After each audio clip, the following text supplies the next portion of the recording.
Թուրքիայի արտաքին գործերի նախարար Հական Ֆիդանը հայտարարել է այսօր, թե երբ ստորագրվի վերջնական խաղաղության համաձայնագիրը, պատրաստ կլինեն կարգավորել հարաբերությունները Հայաստանի հետ։ Ստամբուլում նախորդին հանդիպել էին Հայաստանի եւ Ադրբեջանի խորհրդարանական պատվիրակությունները, քննարկել էին հայ-ադրբեջանական խաղաղության գործընթացն ու վերահաստատել Վաշինգտոնյան հանդիպման ժամանակ այդ համաձայնագրին ուղղված ջանքերը։ Ինչ է ստացվում, ինչ ենք հասկանում այս հայտարարություններից, Թուրքիան դառնում է հայ-ադրբեջանական հարաբերությունների կարգավորման հաջորդ հանգրվանը։ Թուրքիան փորձում է իր դերը ուրիշ ձև ներկայացնի իրականությունից, այսինքն իրականությունից տարբերվում է այն, ինչ որ Թուրքիան է ներկայացնում։ Թուրքիան այն երկիրն է, որը ուղեկցում է Ադրբեջանին, որը ճանապարհ է ցույց տալի Ադրբեջանին, բայց փորձում է միշտ ներկայանալ որպես մի երկիր, որը ուղղակի դաշնակից ունի ու ստիպված է այդ դաշնակցի շահերը ինչ որ ձև հաշվի առնել, որ ինքը Հայաստանի հետ խնդիր չունի։ Դա այդպես չի։ Դեռ ավելին քան 20 տարի առաջ, 2001 թվականին, սա ցուցադրական բան էր, երբ որ Քիվեստում արդեն պետք է ստորագրեին այդ հայտնի պայմանագիրը, որով Արցախը պետք է դառնար Հայաստանի մաս եւ այլ, եւ սա պետք է այս շեշտը դնենք, որ սա Մինսկի խմբի առաջարկն էր, ոչ թե Հայաստանի առաջարկը, այսինքն ամբողջ տեքստը արդեն պատրաստ էր, մնում էր մենակ ստորագրել։ Heydar Aliyevը գնում է Թուրքիա, որտեղ անցկացնում է, ուշադիր այստեղ պետք է լինենք, մեկ աշխատանքային շաբաթ։ Մեկ աշխատանքային շաբաթ անցկացնում է, հանդիպում է Թուրքիայի քաղաքական էլիտայի հետ, այսինքն տարբեր օղակների հետ, եւ ինչ են իրան Թուրքիայում ասում, իրան ասում են, որ եթե դու չստորագրես, մենք դեմ ենք, մի ստորագրի, պետք չի այդ խաղաղությունը հայերի հետ, ապա մենք ամեն ձև քեզ կօգնենք եւ նաեւ արևմուտքում դաշնակիցներ կան։ Եվ ինչ է լինում, Ալիևը գալիս է եւ տապալում է ամբողջ գործընթացը, որը մի քանի տարի աշխատել է։ Այստեղ ինչն է կարևոր։ Թուրքիան է ղեկավարում այս ամբողջ process-ը։ Թուրքիան ստեղծել է Ադրբեջանը եւ Թուրքիան մինչեւ հիմա Ադրբեջանի, ասենց ասած, ավելի վերահսկիչ ինչ որ sense դեր ունեցող երկիր է։ Թուրքիան Ադրբեջանի համար ինքը ոչ թե այդ երկիրն է, որը նեյտրալ է, ուղղակի դաշնակից է եւ ինչ որ ձև պետք է աջակցի, ավելի վերահսկիչ դեր ունի, ավելի կառավարող դեր ունի, ուղեկցող դեր ունի եւ հենց Թուրքիան է, որ չի թողել տարիներ շարունակ, որ հայ-ադրբեջանական բանակցությունները ինչ որ արդյունքի հասնեն, որովհետև Ադրբեջանը երկար ժամանակ շատ ավելի թույլ էր, Ադրբեջանը շատ բաների համաձայնվել էր, բայց ամեն անգամ, երբ որ այցելում էին Թուրքիա, դրանից հետո Ադրբեջանի մտադրությունը փոխվում էր, սա պետք է մենք ֆիքսենք եւ այսօր են ինչ որ Թուրքիան քարոզում է, Թուրքիայի քաղաքական գործիչները, կլինի դա Ֆիդանը կամ Էրդողանը, որոնք ասում են ուղղակի պայմանավորվեք Ադրբեջանի հետ եւ մեր հետ դուք խնդիր չունեք, դա այդպես չի։ Հիմնական հայ-ադրբեջանական Հայաստանի հիմնական հարցը Թուրքիայի հետ է, ոչ թե Ադրբեջանի հետ։ Ադրբեջանը դա Թուրքիայի ոնց որ փոքր տեսակն է եւ ընդհանրապես այստեղ մենք ավելի մեծ հարցի ենք գալիս, արդյոք մենք ունեցել ենք հենց Ղարաբաղյան հակամարտություն, ինչի մասին տարիներով ասում էին, թե դա մեծ հայ-թուրքականի փոքր մասն էր եւ ես պնդում եմ, որ դա իրականում հենց մեծ հայ-թուրքական հակամարտության փոքր մասն էր, որովհետեւ մենք չենք ունեցել առանձին Բաքվի հիմնահարց, հա, Բաքվում ջարդերը կհիշեք կամ Սումգայիթի, կամ Գանձակի, Նախիջևանի, Վանի, Կարծի եւ այլ, այդ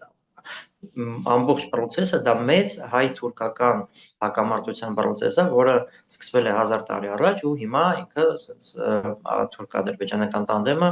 ավելացնում է այդ ճնշումը, որպեսզի ընդհանրապես վերացնի Հայաստանը։ Իդեպ այստեղ մի կարևոր խնդիր էլ կա, երբ որ ասում են ներկայացնում են որպես ինչ որ մի շատ դրական մի բան, հայ-թուրքական հարաբերությունների կարգավորումը, այսպես կոչված, այդտեղ պետք է հասկանանք, թե ինչ ակնկալիք ունի Հայաստանը ու հայ ժողովուրդը, ու ինչ ակնկալիք ու նպատակ ունի Թուրքիայի քաղաքական ղեկավարությունը։ Հայաստանը ուզում է իրականում խաղաղություն եւ նորմալ կյանք, բաց սահմաններ, հանգիստ մարդիկ ապրեն, առևտուր անեն, զարգանան եւ այլն։ Թուրք-ադրբեջանական տանդեմը ուզում է ստեղծի Հայաստանի փոխարեն, այսպես կոչված արևմտյան Ադրբեջան։ Եվ երբ որ մենք այսպես անհավասարություն ենք տեսնում նպատակների եւ ռեսուրսների, ապա հասկանալի է, որ եթե մենք գնանք այսօր այդ կարգավորման, ինչ ենք ստանալու ի վերջո։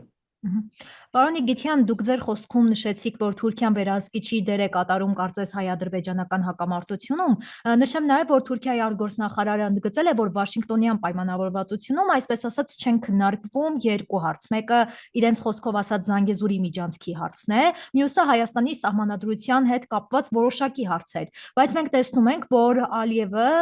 բռնապետական կարգավիճակով անընդհատ խոսում է թե Զանգեզուրի միջանցքի մասին եւ թե Հայաստանի սահմանադրությունը փոխելու մասին։ Իսկ ինչպես է ստացվում, որ թուրք պաշտոնյան ասում է, որ նման հարցեր չեն քննարկվում, բայց մենք ադրբեջանական կողմից տեսնում ենք լրիվ հակառակը։ Եվ սպառնալիքներ, եւ այսպես ասած հոխորտանքներ, եւ պահանջներ, եւ նախապայմաններ, եթե կարելի է այդպես ասել, ինչի մասին է այս ամենը։ Մի կողմից պետք է ավելի sense խորը նայենք ինքը ինչ ասում։ Իհարկե այդ Վաշինգտոնյան այդ տեքստում նման բան չկա, բայց մյուս կողմից դա չի նշանակում, որ ընդհանրապես դա օրակարգում չկա ու չպետք է լինի ընդհանրապես, հա, այսինքն կա ինչ-որ մի տեքստ ու կա այդ տեքստից դուրս Ադրբեջանի պահանջները, բայց երբ այդպես չի եղել, օրինակ Ադրբեջանը միշտ գնացել է ստորագրել ինչ-որ մի բան, առաջի անգամ չի, որ Ադրբեջանի հետ ինչ-որ փաստաթուղթ է ստորագրում։ Դեռ 2009 թվականին, թե 8 Աթենքում ստորագրվել էր ԵԱՀԿ Մինսկի խմբի շրջանակներում փաստաթուղթ արտաքին գործերի նախարարների կողմից, որով կողմերը հրաժարվել էին ուժի կիրառումից եւ ուժի սպառնալիքից, բայց կհիշեք, որ այդ ամբողջ տարիների ընթացքում Ադրբեջանը համ սպառնում էր ուժի կիրառումով, համ կիրառում էր այդ ուժը, հա։ Այսինքն այստեղ ինչ որ նոր բան էլի չկա եւ մենք այստեղ եւս մեկ անգամ պետք է ֆիքսենք, երբ որ Հայաստանում խոսում են, որ Ադրբեջանի հետ այս ամբողջ գործընթացը դա չի բերի խաղաղության, նաև այս ամենը նկատի ունենք, որ երբ որ Ադրբեջանի հետ դու խոսում ես խաղաղությունից, ինչ որ նաև տեքստ կա համաձայնեցված, բայց այդ տեքստից դուրս Ադրբեջանի նախագահը սպառնում է ուղերձներ է անում, ցուցումներ է տալիս իր երթականերին եւ այլն, եւ ընդհանրապես ունի մի քաղաքական գիծ, որը այսպես կոչած Արևմտյան Ադրբեջան, Հայաստանի կողմից ուրեմն այդ մարդկանց բռնի ձևով դեպորտացիան, տեղահանումը, իբր թե տեղի ունեցած, որ Հայաստանը դա ընդհանրապես Արևմտյան Ադրբեջանը եւ անօրինական ստեղծվել այնտեղ Հայաստանը, եւ որ այդ ամենը մենք դնում ենք սեղան, մենք տեսնում ենք, որ չնայած որ այդ տեքստը կա, առաջի տեքստը չի, որը մենք ունեցել ենք Ադրբեջանի հետ, որը ստորագրվել է կամ նախաստորագրվել է կամ որևէ այդպես մի բան, բայց նպատակը Ադրբեջանի լրիվ այլ է։ Դրա համար ինչ էլ Ադրբեջանը չստորագրի, միևնույն է իր նպատակը Հայաստանի ոչնչացումն է եւ Թուրքիան իր հետևում կայնած։ Եվ այստեղ պետք է մենք, եթե Հայաստանում լիներ ազգային եւ ստապ ղեկավարություն, ապա այս ելման կետը սա էր լինելու։ Պարոն Իգիթյան, գանք անկլավների թեմային, Փաշինյանը կրկին հայտարարեց, որ Հայաստանը պետք է վերադարձնի այսպես ասած Արցվաշենը, բայց դրա փոխարեն Հայաստանը Ադրբեջանին պետք է հանձնի վերադարձնի Հայաստանի տարածքում գտնվող ադրբեջանական անկլավները։ Ըստ ձեզ, ինչու է այս թեզը բանակցությունների հենց այս փուլում գալիս քաղաքական դաշտ, ինչ է ուզում Փաշինյանը այս ամենով ասել, գուցե նախապատրաստել ժողովրդին։ Իհարկե, Ադրբեջանի նարատիվները Փաշինյանը բերում է Հայաստանի ներքին դաշտ, որովհետև դա իրականում պատրաստվում է այդ ամենը իրականացնի։ Եթե կհիշեք, դեռ նոյեմբերի 10-ից հետո, երբ որ մենք բարձրաձայնում էինք այդ խնդիրը, որ Փաշինյանը պատրաստվում է հանձնել այդ տարածքները, մեզ անձամբին զանգում էին պետական կառույցներից, պահանջում էին ուրեմն ջնջել այդ գրառումները, որ նման օրակարգ չկա, մենք նման բան չենք պատրաստվում անել, բայց հասկանալի էր, որ նման օրակարգ կա եւ իրենք պատրաստվում են, իհարկե այդ աղմուկը ինչ որ բան իրենց խանգարեց, բայց ի վերջո մենք տեսանք, որ այդ անկլավների մի մասը արդեն հանձնվել է, հիմա անցել են մյուս փուլին, մյուս մասն են ուզում հանձնել։ Արցվաշենի մասին խոսելով, նրանք հիմա հանձնում են այն տարածքները, որոնք Հայաստանի վերահսկման տակ են, ես հիմա չեմ ուզում դրան անդրադառնամ, թե ինքը որ հանրապետությանն է պատկանում փաստաթղթերով, որովհետև այնտեղ տարբեր վայրեր կան, այնտեղ պետք է ամեն մեկի մասին ավելի ուշադիր խոսել, բայց Ինչևէ, մենք տեսնում ենք, որ ամեն անգամ Ադրբեջանը գալիս է ֆիզիկապես ինչ որ մի բան գրավում է, իսկ Հայաստանը ինչ որ մի բանը, որը ժամանակին վերցրել էին հսկողության տակ, տալիս է չստանալով փոխարեն ոչ մի բան։ Այսինքն, եթե մենք նայենք այս գործընթացը վերջի 5 տարվա, մենք կտեսնենք, որ Ադրբեջանը ֆիզիկապես վերցնում է եւ թղթով ստանում է։ Հայաստանը համ ֆիզիկապես, համ թղթով մենակ հանձնել է այս ընթացքում, ոչ մի բան չի ստացել։ Չնայած որ Փաշինյանը միշտ ասում է Արցախաշեն եւ այլը, բայց այստեղ մի բան էլ պետք է հաշվի առնենք, Ալիևը ասել է, որ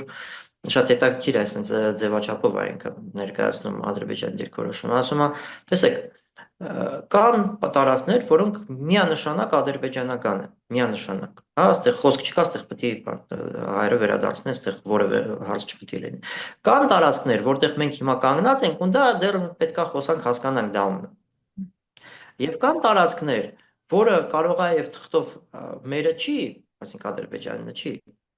բայց մենք պետք է նայենք ճանապարհները ոնց են անցնում, գետերը, լեռները,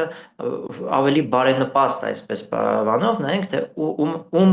դա կորոշենք, թե ումը պետք է լինի։ Այսինքն այստեղ շատ բարձ sense հոգեբանությունն է, այն ինչ որ իմն է, այն ինչ որ քոնն է, արի քննարկենք ումն է։ Այս այդ շատ բարձ տրամաբանությունով Ադրբեջանը հիմա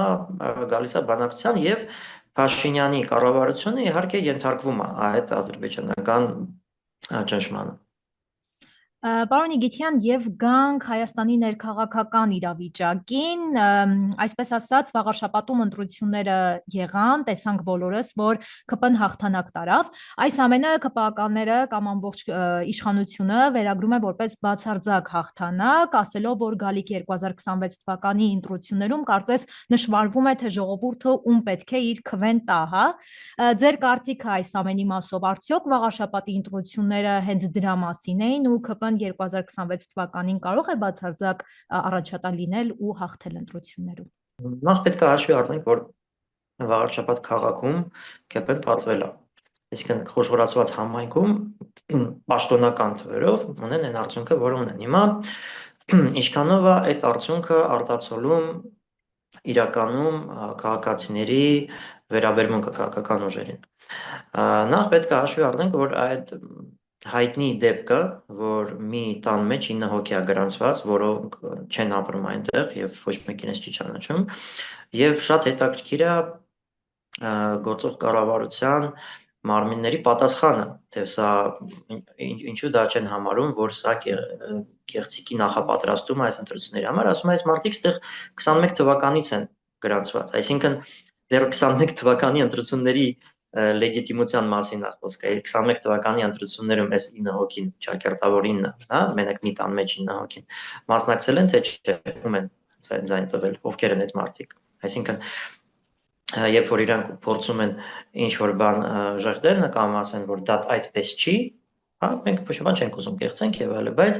բացահայտվում է մի ուրիշ փաստ, որը վերաբերում է 21 թվականի ընտրություններին։ Ինչքանով է 21 թվականի ընտրությունը կեղծված։ Եթե այս մարդիկ դեռ 21-ից ընդդեմ գրանցված են, բայց չեն ապրում եւ իրենց ոչ մեկ չգիտի։ Սա մեկ, եւ սա մենք գիտենք այսպես մի դեպքի մասին, բայց կարող ենք ենթադրել, որ այդ դեպքերը շատ ավելի շատ են։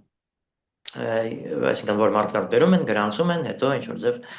քվեն ապահովում են, որ ընտրացուցակը ինքը փչված է, այսինքն շատ ընդհանրապես Հայաստանում շատ ավելի շատ մարդ կա այդ ընտրացուցակներում, քան Հայաստանում ներկա է։ Հա, սա էլ է ինչ որ մանիպուլյացիայի հնարավորություն տալիս։ Էլ չեմ ասում, եթե մենք գիտեք կարելի է շատ նեղ խոսել դրա մասին, թե ճիշտ են հաշվել ձայները, թե չէ, այդ ասենց ասած մարդիկ, ովքեր որ չեն ապրում այնտեղ, բայց բերել են իրանք գրանցել են եւ իրենք քվեարկել են։ Եթե այդ ամենը անենք, ընդհանրապես ընտրությունը դա process է, այդ գործընթացը ինքը ինչքանով է եղել դեմոկրատիայի արժեքների համապատասխան։ Այստեղ միանշանակ չի եղել, որովհետև բազմաթիվ ճնշումներ են եղել, մարդիկ գիտեին, որ կարող են պատասխանատվության կոչվել, եթե որևէ քաղաքական ուժին աջակցեն, եւ դա եղավ, եւ պետք է նշենք, որ սա առաջի անգամ չի, որ դա եղավ, այսինքն եթե հիշում եք, դեռ տարիներ առաջ Փաշինյանը սպառնում էր, որ պողպատե մանդատ ունի, այսինքն այդ մուրճով էր հանդես գալի, ասում էր, այսպես կանենք կամ այսինքն պատժենք մարդկանց եւ ընտրությունները անցնում են եւ պատժում էին։ քանի անգամ Հայաստանում քաղաքապետները հայտնվել են բանտերում եւ հենց հիմա էլ երկու համայնքապետ առնվազն ով որ հիմա հիշում ենք նստած են բանտերում եւ մարդիկ երբ որ գնում են ընտրության, երբ որ գնում են աշխատել ընտրական շտաբերում, իրենք շատ լավ հասկանում են, որ յուրաքանչյուր դեպքում, համ հաղթանակի, համ պարտության դեպքում իրենք կարող են հայտնվել բանտերում, որովհետեւ այսպեսի ունենք պրակտիկա, այսպեսի հալածանքների ռեժիմը Հայաստանում հաստատվել։ Եվ այս պայմաններում են, որ